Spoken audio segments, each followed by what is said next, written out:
So tapos na nga ang 2 araw para sa PBA Draft Combine at itinanghal nga bilang MVP si Jonel Policarpio. Ngayong linggo mga idol, malalaman kung sino-sino nga ba ang makakapasok sa PBA. Well, sa kasagsagan ng PBA Draft Combine ay agaw atensyon ng isang player na nagkaroon ng suspension sa MPBL. Walang iba kundi si Jeremy Mahinay. Naging controversial kasi ang pag-alis ni Mahinay sa MPBL dahil sa napakadelikadong foul nito kay Nocam. Makikita natin sa video na sinubukan sana ng depensahan ni Mahinay ang layup ni Nocam, yun nga lang ay na-stretch niya ang kanyang tuhod dahilan ng delikadong pagkakabagsak nito. Si Mahinay ay naging kalmado lang na tila wala lang sa kanya ang nangyari, habang si Nocam naman ay hindi na nakalaro the rest of the game. Matapos nun ay pinatawan ng suspension ng MPBL si Mahinay at pinagbabayad ng 100,000 pesos.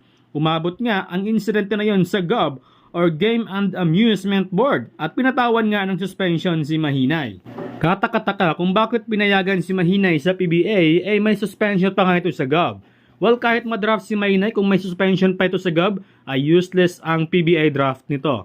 Okay lang sana kung matulad siya kay John Amores na nabigyan ng pagkakataon. So kanina ay nagkaroon ng conversation si Mahinay at Commissioner Willie Marcial at pinaalala nito ang ginawa nito kay Nocam. Matapos nito ay agad nag-public apology si Mahinay sa mga fans, coaches at kay Nocam. Sa tingin ninyo mga idol, deserve nga ba ni Mahinay ang second chance? Abay, comment nyo na yan sa ating comment section.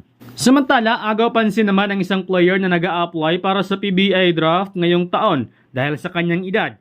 Siya si Marco Villaronte na may tangkad na 5'9". Galing ito sa Philippine State College of Aeronautics. Siya ang may pinakamatandang applicant ngayong taon na may edad na 39 years old at mag 40 years old na ngayong November.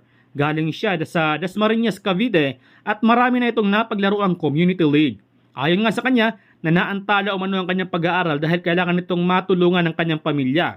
Sa katunayan ay naging varsity player nga siya sa kanyang college year at naging team captain. Sa kabila ng lahat ay hindi siya sumuko hanggang natapos niya ang kanyang kursong Aeronautics Engineering. Ayon nga sa kanya na sinubukan lang umano niya kung kaya pa ba niya, pero inamin nito na if ever hindi siya makuha sa PBA ay magpapatuloy pa rin naman ang kanyang basketball career kahit may edad na ito.